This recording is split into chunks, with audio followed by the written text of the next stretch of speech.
The courtroom had seen its share of loudmouths, liars, manipulators, scammers, and garden-variety entitled adults who melted the moment Judge Judy stared them down. But nothing, absolutely nothing, prepared that room for the arrival of 19-year-old Aubrey Kensington, the platinum-coated, diamond-dripping daughter of a California billionaire who believed the universe itself revolved around her eyelashes. The energy shifted the second she entered, not because she commanded respect, but because her arrogance hit the room like a blast of cold air. She moved the way someone moves when they've never once in their life felt consequences. That slow, bored walk, phone dangling from her hand, designer heels tapping in a rhythm that sounded like a warning. Her expression was fixed into the same signature half-smirk she used in her TikTok videos, the ones where she mocked service workers for acting dramatic or flaunted the gifts her father bought her as if wealth were a personality trait. Aubrey didn't believe she was here for justice. She believed she was here to win a fight she had already decided was beneath her. To her, this wasn't a legal hearing. It was a stage. A place to perform. A place to flex the Kensington name like a weapon. Across the aisle sat the plaintiff, Emily Hart, a soft-spoken college sophomore who worked part-time at a coffee shop and full-time at a tutoring center just to keep her tuition paid. Emily clutched a file of documents so tightly her knuckles were white. Unlike Aubrey, she wasn't born with safety nets or emergency funds or billionaire fathers who bought their daughters out of every bad choice they ever made. She was here because she needed justice. She was here because she couldn't afford to lose $11,700, the cost of the destruction Aubrey caused on a night that would change both their lives. Aubrey barely acknowledged her. She flicked a glance in her direction and mouthed a single word, dripping with contempt, pathetic. The audience felt the temperature in the room drop a degree. Judge Judy wasn't even fully seated yet, but she had already noticed the way Aubrey carried herself, the dismissive glances, the disgust at having to share space with someone she considered inferior. That was the first red flag. The second came when Aubrey adjusted her diamond necklace, shifted back in her chair, and blew a bubble with her gum so loudly that it echoed. When it popped, the bailiff's head snapped up like he had just heard a gunshot. Aubrey didn't flinch. She didn't care. The case file had looked simple at first glance. Emily was suing Aubrey for the cost of repairing her Toyota sedan after Aubrey crashed it during an unauthorized drive to Malibu with a group of friends. Emily had left her keys in her dorm drawer. Aubrey had taken them. No permission, no discussion. She assumed she could. After all, why wouldn't she? In her world, everything was hers if she wanted it. When the car returned with the bumper torn off, the axle damaged, and the front fender crushed inward like a crumpled soda can, Aubrey's explanation was simple: it's not a big deal. My dad says you should have parked it somewhere safer. Emily tried to reason with her, tried to ask for help with the repair bill, tried to find a middle ground. But Aubrey laughed. She told her that cheap people shouldn't complain about car damage if they insisted on driving tin cans. She told her the cost was nothing, then refused to pay a single cent. Emily had no choice but to file a claim. But what Emily didn't know, what nobody in the courtroom yet realized, was that Judge Judy had walked in already armed with information that would set the stage for one of the most catastrophic self-destructions ever recorded in her courtroom. Judy's research team had dug into Aubrey's background, and what they found painted a picture of a teenager who had been shielded from every consequence imaginable. The Kensington family wealth towered over the city like a monument. Real estate empires, development projects, international holdings, all controlled by her father, a man so wealthy his name was whispered in political circles. And his daughter believed that wealth transferred into immunity. Judge Judy's eyes flicked through her paperwork as she settled into her seat. She had already counted 7 contradictions between Aubrey's written statement and the police report. She had already noticed omissions, exaggerations, and blatant lies. She wasn't just ready for this case. She was prepared to dismantle it. She looked up at Aubrey, offering the polite, neutral opening she gave every litigant. "Miss Kensington," she said, "are you ready to begin?" Aubrey responded by sighing so loud the microphones caught it. Then, with a smirk that could curdle milk, she flipped her hair and said, "Yeah, whatever. Let's get this over with." Eyes widened. A ripple of disbelief moved through the audience. The bailiff's jaw tightened. Emily's shoulders curled as if bracing for something. And Judge Judy, who had spent 25 years slicing through arrogance like a blade through silk, simply narrowed her eyes. It was too early for her to speak, too early to deliver the hammer she was famous for. But in that instant, she had already made her decision. This girl was about to learn a lesson that even billions of dollars couldn't shield her from. And 30 minutes from now, she would learn it in handcuffs. Judge Judy began the proceedings with the calm, razor-sharp tone that had dismantled thousands of arrogant litigants long before Aubrey Kensington ever existed. "Miss Hart," she said, directing her attention toward Emily, "tell me what happened." Emily spoke softly, her voice steady but fragile. She explained how she'd left her car keys in her locked dorm drawer while she attended a late-night study session.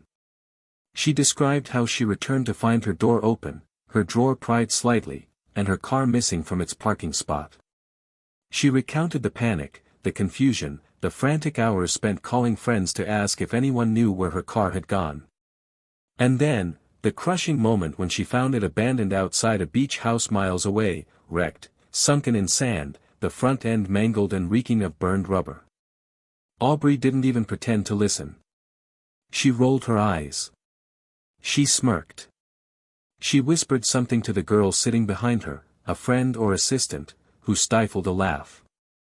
The audience stiffened as if someone had collectively pulled a thread too tight. Judge Judy watched everything. She noticed every shift, every whisper, every inch of disrespect radiating from Aubrey like toxic smoke. When Emily finished, Judy nodded, her expression softening for just a moment. "Thank you," she said. "Now, Miss Kensington, your turn." The softness disappeared instantly. Aubrey crossed her arms and leaned back in her chair, a posture that screamed boredom. "First of all," she began, "I didn't steal anything." She adjusted her bracelets, letting them clink together like tiny stages cues for her performance. Her drawer wasn't locked. Anyone could have gotten into it. And the keys were practically right there. I mean, if you don't want people to use your stuff, maybe don't leave it lying around. Judge Judy's eyebrow arched. A silent warning. Aubrey kept going. "And second, her car is literally worth less than my phone. I did her a favor by even driving it. Honestly, it handled like garbage. It's not my fault if she parks her car somewhere unsafe or if she buys cheap vehicles that fall apart when someone touches them." The room inhaled sharply as if everyone needed air at the same time. Judge Judy leaned forward slightly. "Miss Kensington," she said in a tone that had ended careers, marriages, and egos in under 60 seconds, "did you have permission to take her car?" Aubrey scoffed. "Why does that matter? I was doing her a favor. And besides, I told her afterward that it wasn't a big deal." "That," Judy said slowly, "was not my question." Aubrey let out an exaggerated sigh. "Fine. No. I didn't technically ask. But it wasn't, like, a crime. It's college. People borrow stuff." "People borrow pencils," Judge Judy replied. "People borrow notebooks. They don't borrow motor vehicles without asking." She paused, her gaze sharpening. "That is called taking without permission. That is called unauthorized use." Aubrey rolled her eyes so hard it looked like she might lose them. "Whatever. Can I finish?" The bailiff shifted his weight. The audience froze again. Everyone knew where this was headed. "Yes," Judge Judy said coolly. "By all means, finish." "Well," Aubrey said, flipping her hair again, her car already had scratches on it. "So blaming me for the damage is just her trying to get money out of me. It's kind of pathetic, honestly. Her whole little victim act. Cry me a river." Emily's face flushed with humiliation, and the audience murmured under their breath before the bailiff shot them a warning look. Judge Judy's voice dropped several degrees. "Miss Kensington, do you have any proof that the vehicle was damaged before you took it?" Aubrey blinked as if the question was beneath her. No. I didn't take pictures." "Who takes pictures of a random car they drive?" Then, without thinking, without the slightest bit of instinct for self-preservation, she added, "Also, I was drunk, so whatever. My memory isn't crystal clear." Emily's jaw dropped. The audience gasped. The bailiff stiffened. Judge Judy did not move a muscle. "You were, what?" Aubrey shrugged. "Everyone was. It was a beach party." "Calm down." That was the first fatal crack. The first moment where her entitlement began collapsing under its own weight. Judge Judy had been doing this long enough to recognize when a person unwittingly confessed to their own downfall. Aubrey didn't notice the tension tightening around her like a snare gradually closing. Instead, she kept digging. "I mean, seriously, Judge, there are more important things in the world than some cheap Toyota. My dad said he'd handle it, but then her family got all, 'we need justice' about it, and it's just annoying. She should be grateful anyone even drove her ugly little car. I made it look better by crashing it." The audience shifted from disbelief to disgust. Even the court stenographer paused her typing for a fraction of a second. Judge Judy held Aubrey's gaze, her eyes dark with the slow, simmering fury that always preceded a devastating takedown. "Miss Kensington," she began quietly, "you do understand that admitting to driving under the influence is not only irresponsible, it is illegal." "I wasn't driving on the highway," Aubrey shot back. "It was just Malibu. Everyone does it. You know, rich kids." Every eyelid in the courtroom twitched at once. Judge Judy inhaled once, deeply, as if she were gathering oxygen for the explosion that was guaranteed to follow. But she didn't erupt. Not yet. She was too strategic for that. Too practiced. Instead, she set the trap even more delicately. "Miss Kensington," she said in a tone so controlled it was terrifying, "I have several questions about your version of events. And I assure you, your answers will matter." Aubrey smirked, believing she still had control. That was the last moment she would feel confident for the rest of the hearing. Because from here on out, Judge Judy would peel apart every layer of entitlement she had ever worn. And the destruction was about to begin. Judge Judy's expression had settled into the kind of controlled stillness that experienced viewers recognized as the most dangerous sign of all. It wasn't anger.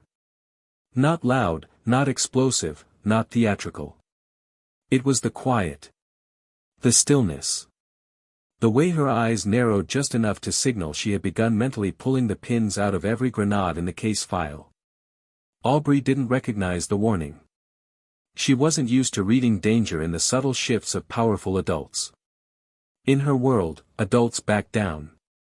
Teachers back down. Managers back down. Campus administrators back down. Her father's lawyers bullied anyone who dared challenge her, and money smoothed out the rest. But this courtroom didn't bend for privilege. And Judge Judy didn't flinch for anyone. "Miss Kensington," she began, her voice razor sharp but deceptively calm, "you stated you were intoxicated when you took Miss Hart's vehicle. Is that correct?" Aubrey twirled her bracelet casually. "Like I said, it was a party. Everyone's always drunk on the weekends. It's normal." Judy's eyebrow lifted a fraction. "Normal for you, perhaps. Not normal for the law." She tapped the paperwork with one finger. "Miss Hart has provided a police report. In that report, the responding officer notes that the vehicle appeared abandoned and damaged. Your name was mentioned by 2 witnesses at the beach house. Do you deny you were the driver?" Aubrey scoffed. "Ugh, this is such a waste of time. I already said I drove it. Isn't that enough? Can we move on?" Emily's face tightened with disbelief.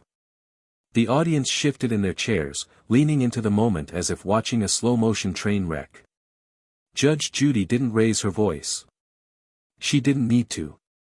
Her silence sharpened like a blade. "I ask questions," she said evenly, "and you answer them respectfully." Aubrey gave a sarcastic little nod. "Sure, sure. Whatever." Judge Judy's gaze hardened, but she continued. "Did you break into Miss Hart's room to obtain the keys?" Aubrey shrugged. "You make it sound dramatic. Her door was barely locked. If she wanted security, she should have used something better. My dorm has biometric entry. That's real security." Judy leaned back slightly. "So you admit the door was locked, and you forced it open?" "Judge," Aubrey said with exaggerated patience, "I leaned on it. The cheap lock popped. It's not my fault she buys dollar store stuff. That's not a crime." The audience gasped. The bailiff took a half step forward, sensing the rising tension. Judge Judy's eyes sharpened into two blazing points. Breaking into a locked space to take property is trespass and unauthorized access. That is, in fact, a crime. Aubrey rolled her eyes again. "Oh my God. This is insane. You're acting like this is a felony. It's a stupid dorm drawer." "It's someone's private space," Judy replied, each word hitting like a gavel. "And you violated it." But what came next shifted the case from arrogance to something far more serious. "Miss Hart," Judge Judy said, turning to Emily, "did you ever confront Miss Kensington about the incident before filing the claim?" Emily nodded slowly. "Yes, Your Honor. I asked her to talk. She didn't want to. I asked if we could meet with campus housing to discuss the repairs. She laughed at me. She said," Emily hesitated, swallowing. "She said her family doesn't negotiate with people who shop at Walmart." A few audience members gasped so loudly the bailiff had to gesture for quiet. Judge Judy turned her gaze back to Aubrey. "Did you say that?" Aubrey didn't deny it. She didn't even look embarrassed. She smirked. "It's not my fault if the truth hurts." Emily looked down, humiliated. And that was the breaking point. Judge Judy's expression cracked, not into anger, but into something deeper. Disgust. But she wasn't done. She flipped through the paperwork again. "Miss Kensington," she said, "you submitted a document to this court claiming the vehicle damage was minor and that Miss Hart's repair estimate was fraudulent. Correct?" Aubrey nodded confidently. "Yeah. Her mechanic is clearly lying. No way it costs almost $12,000. I found a cheaper estimate." Judge Judy held up the paper. "This estimate?" Aubrey smiled smugly. "Exactly. See? Proof. You're welcome." Judy's voice turned ice cold. "This estimate is handwritten. On notebook paper. With a phone number that does not match any registered auto body shop in Los Angeles." She raised her eyes slowly. "Miss Kensington, where did you get this?" Aubrey hesitated, not long, but long enough for the temperature in the room to shift palpably. "I found a guy. On Instagram. He said he does repairs on the side." The courtroom exhaled in disbelief. Judge Judy's voice dropped to a lethal whisper. "You submitted an unverified, unlicensed, illegal repair quote to this court, as evidence." Aubrey sat up straighter. "It's still a quote. And he said he'd do it cheap. That's not my problem if he's not some official whatever." "Oh, it is absolutely your problem," Judge Judy said, leaning forward with the calm ferocity of someone who had just uncovered a much bigger truth. "Because submitting falsified or unverified documents to a court is perjury. And depending on your intent, it can be fraud." Aubrey's smirk faltered. Her confidence flickered like a dying candle. But Judge Judy wasn't finished tightening the noose. "Miss Hart," she said, turning to Emily, did Miss Kensington contact you after the incident? Emily nodded. Yes, Your Honor. She texted me the next morning. I included screenshots in my file. Read them, Judy ordered. Emily cleared her throat and read, "If you try to make me pay for your crappy car, I'll make sure you regret it. My dad has lawyers. They can ruin people. Don't push me." Silence. Judge Judy stared at Aubrey with an expression so lethal it could have carved stone. "This," she said quietly, "is intimidation." Aubrey opened her mouth, but Judy cut her off with a single raised hand. "We're not done." And for the first time since the hearing began, Aubrey's face lost its color. The fall had begun. The courtroom felt different now, charged, electric, like everyone present had just realized they were seconds away from witnessing something historic. Judge Judy had shifted from questioning to dismantling, from listening to preparing her strike. And Aubrey Kensington, who had strutted into that courtroom dripping privilege and smug superiority, now sat frozen in her chair, her posture still arrogant, but her eyes betraying the first flicker of something she didn't recognize. Fear. Judge Judy locked onto her like a hawk preparing to drop from the sky. "Miss Kensington," she began, her voice icy enough to freeze oxygen, "you submitted falsified documents. You admitted to breaking into Miss Hart's locked room. You admitted to driving intoxicated. And you threatened her with legal ruin if she dared seek compensation." The words were delivered slowly, methodically, like a surgeon laying out her instruments before the operation. Aubrey swallowed. I didn't falsify anything. I just found a cheaper quote." Judy leaned in. "On Instagram. From an unlicensed individual. Written on lined paper. With no business address. No legal standing. And no signature." She held up the paper like it was a contaminated specimen. "This isn't a repair estimate. This is a napkin with numbers." The audience burst into muted laughter, quickly stifled by the bailiff's presence. Aubrey's cheeks flushed bright red. She looked desperately toward her father in the front row, silently begging for intervention. But her father didn't move. He sat rigid, jaw tight, aware that nothing he said could save her now. Judge Judy tapped the fake estimate again. "And you expect me to accept this over a certified mechanic's documentation with photographs, diagnostic reports, and receipts? Do you think I'm stupid?" Aubrey's eyes widened. "No. I didn't say that. You didn't have to. Your actions said it for you." Aubrey inhaled sharply, her confidence slipping through her fingers like broken glass. She opened her mouth to respond, but Judge Judy cut her off with a swift, slicing hand gesture. "Do not speak unless I ask you to. You have done enough damage to yourself." A stunned hush fell over the room. Aubrey's jaw snapped shut. Judge Judy turned to Emily. "Miss Hart, were there additional messages Miss Kensington sent you?" Emily nodded. "Yes, Your Honor. The ones after she found out I was filing the claim." Judy motioned. "Continue." Emily read the second set of texts, her voice shaking slightly. "Go ahead and try. I'm not paying a dime. My dad buys people like you. You want a legal fight? I'll bury you." A sound rolled through the courtroom, half gasp, half disgusted disbelief. Even the cameraman shifted his stance, bracing for what was coming.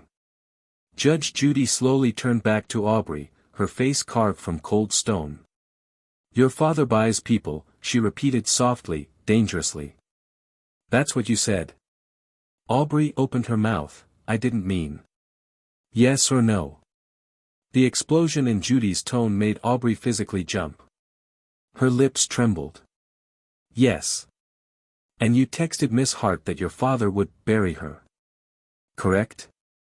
Aubrey's voice shrank to a whisper. "Yes." Judy nodded once, sharply. "Good.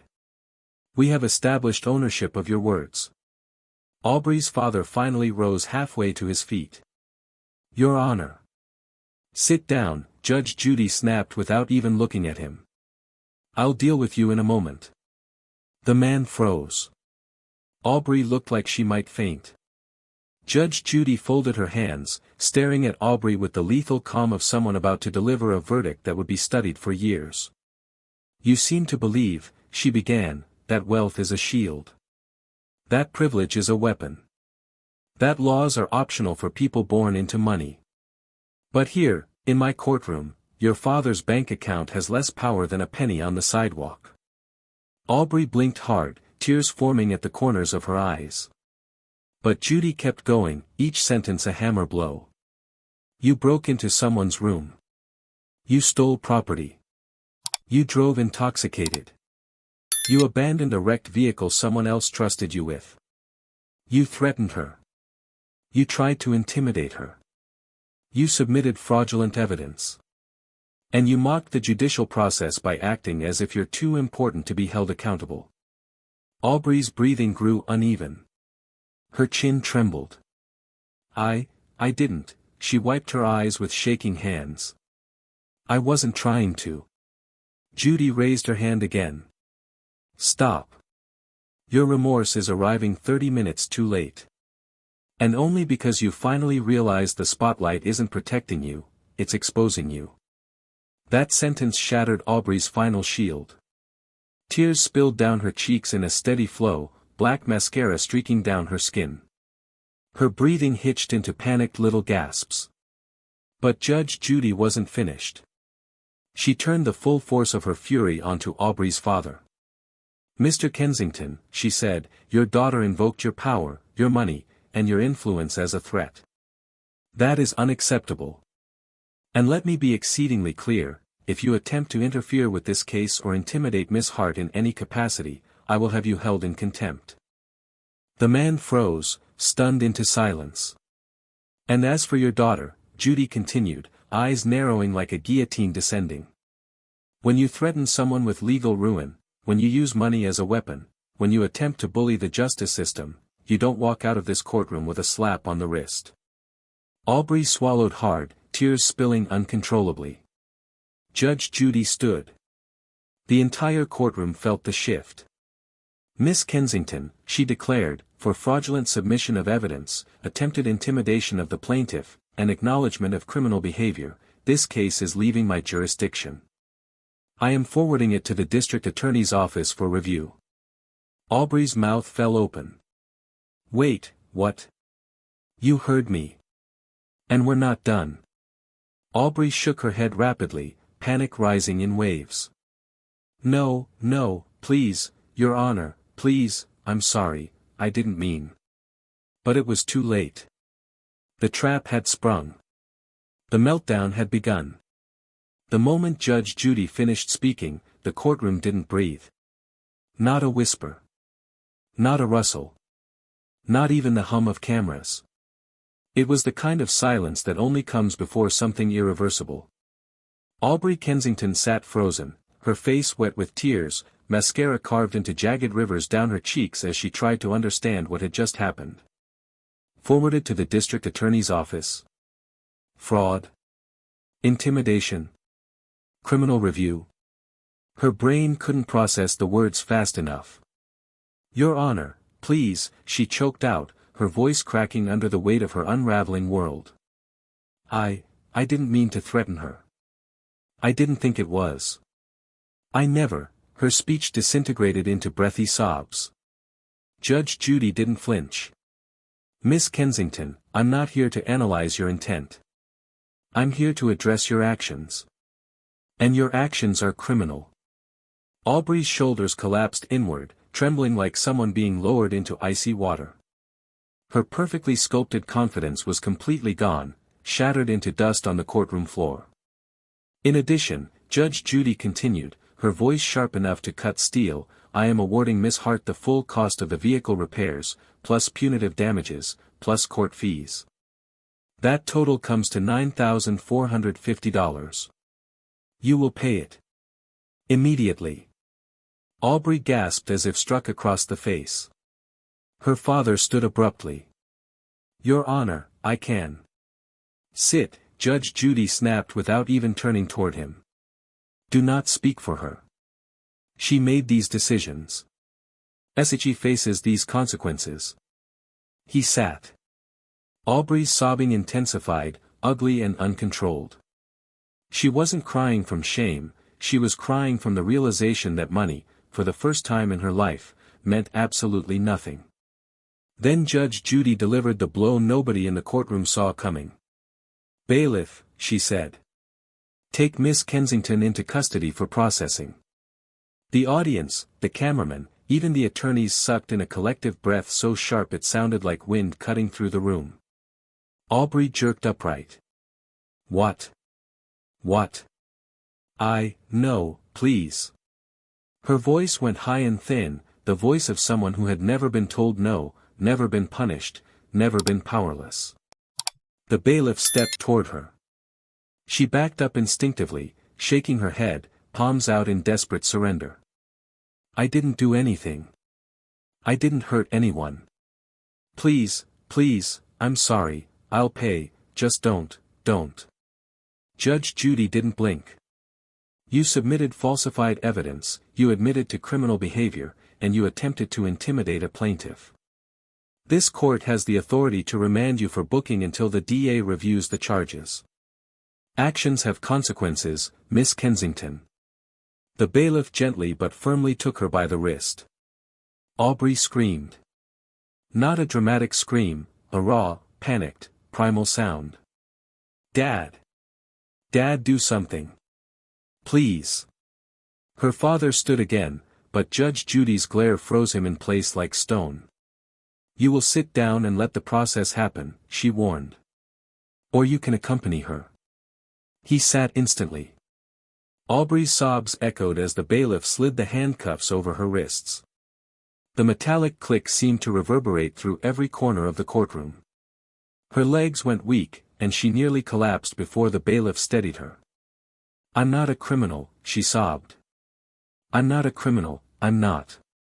Judge Judy folded her hands. Nobody is a criminal until the evidence proves otherwise. And right now?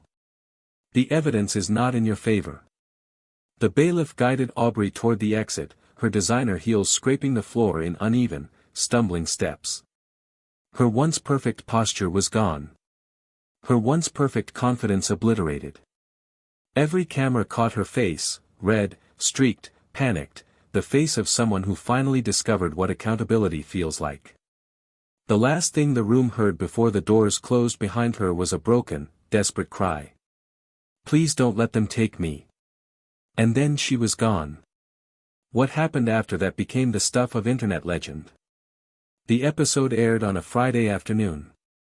By Friday night, the clip of Aubrey's arrest had already hit 2 million views on TikTok alone. By Saturday morning, her screaming plea for her father went viral on X with the hashtag. But instead of being a flex, it became a punchline. Reaction channels roasted her. Legal analysts dissected her downfall. Meme pages layered her meltdown over dramatic movie soundtracks. Influencers turned her handcuff scream into TikTok edits that racked up millions of views.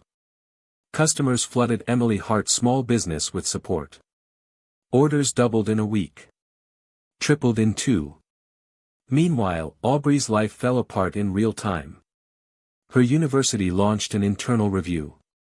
Her sorority expelled her. Her internship offer was rescinded. Her parents' PR team scrambled to contain the fallout. And the district attorney did pursue charges. 2 misdemeanors. 1 felony review. The Kensingtons tried to spin it as youthful poor judgment, but no one bought it. Because the world had seen the truth, with high-definition cameras, crystal-clear audio, and Judge Judy's legendary commentary. Aubrey Kensington didn't just face consequences. She starred in them. Emily Hart, meanwhile, finally got what she deserved. Respect. Justice. Vindication. Judge Judy ended the episode with a single line that went viral on its own. Money can buy a lot of things. Accountability is not one of them.